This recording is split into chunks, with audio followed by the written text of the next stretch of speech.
I lived in Dublin for a while because when I left school, after the big education I got in Boulevard, I then went on then to my aunt in Mount Marion, and she taught me how to cook.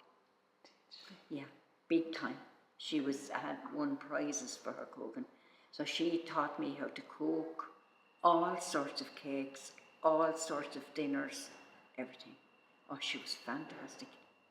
She was housekeeping for a priest, you see. Okay.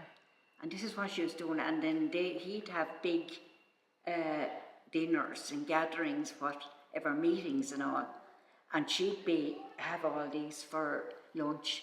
And this is where she'd be putting on these big roasts. And oh my God, she'd done great cooking. What was her name? Katie. Aunt Katie was her name. Aunt Katie. Yeah. Okay. Can you tell me, you moved up to Dublin? At the age of 16 to work. Okay. You were gone to Dublin. You left school at 14. Mm-hmm. And then you worked locally maybe until you were 16. No one would take you. You were still only a child. That's all. And then you went to work and you sent home half of your wages. That's right. And my wages was £3. So I had to send home 30 shillings and keep the other 30. And they expected you to have money to hand to them when you went home on holidays. As well. But sure, you had to live as well. You know, we got a day off and you had to buy your tea, and you couldn't work. It was the doctor's house I worked in, and you couldn't work without stockings on you, you know, because you might be answering the door and he was the master of the Mead Hospital. He was, you know, not just any ordinary doctor, but they were a beautiful family. I was very lucky to get into their house.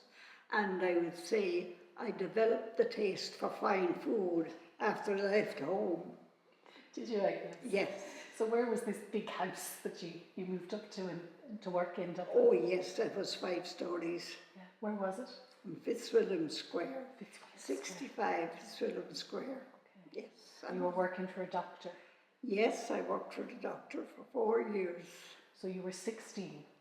I was 16. So you stayed working there? You had to be trained. Okay. Yes, to do everything and how to, you know, I remember on one occasion being one man rang up on the phone and you didn't disturb the doctor while he was eating. Mm-hmm. But he was having his breakfast and this man rang. I answered the phone, which I was supposed to do, and he said, could you tell me what field the doctor is in? And I said, sure, that lad thinks he's a farmer. So I said, would you just hold on one moment, please? And I took the chance of getting sacked anyway. But I went into this dining room and I said, I'm very sorry, Dr. O'Brien, to disturb you, but there's a man on the phone wants to know what field he in. And he said, that's all right, Agnes. And we went downstairs, like to the basement is where the kitchen and all was. A few seconds after, I heard the doctor coming down the stairs, says, I am sacked now. So he said, what did you think the man wanted to know? He says, I thought you were a farmer. He said, no, Agnes, he said, my field is heart and lungs. It's quite all right, he said, I should have told you that. I was delighted I wasn't sacked anyway. Oh, you were lucky. Was he a kind boss? Very kind, both his wife, himself, and his 2 sons. They were lovely people. And that man, or the wife, and both of them maybe sometimes would come down at night time because we had to stay in, one of us always, to answer the phone. And they'd come down and have a cup of tea with us and talk to us ordinary about living in the country and things like that. You were interested. Oh, you were very lucky. Very lucky. Yeah. Do you remember his name, the doctor? Brendan O'Brien. Brendan O'Brien. Yes. Okay, so Dr. Yes. Brendan O'Brien. Okay. And We were when you're asked about what field he's in now, you can tell us. What field? The is medical it? field. Why, it was the medical field, but sure, of course I thought your man thought he was a farmer. Out in the field. He was out in the hay field or the whatever field. God, it's terrible too. And what would a day in the life of Agnes, 16-year-old Agnes up in Fitzwilliam Square? Yes. What would that look like? What are you doing? What time are you getting up at? You get up, well, what we generally done, there was a housekeeper there as well, and she was a lovely lady and very good. So we got up at 7:30, we got washed, dressed fully, and put our coats on and went out to Mass. Came back from Mass and got our breakfast.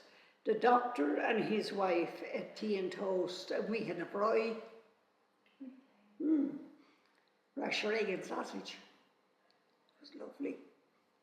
And then we got tea at 11 o'clock. We got our dinner in the middle of the day, a beautiful dinner.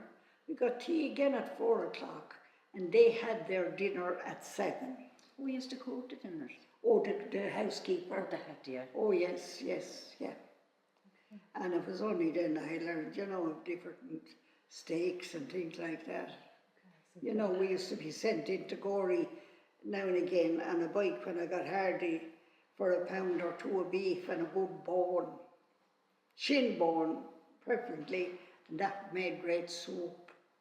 But you got used to the fine food up in the house in Dublin. Oh, well, I didn't like fish pie. I had to, wait and develop a taste for this fine food. I didn't know half the time what I was eating.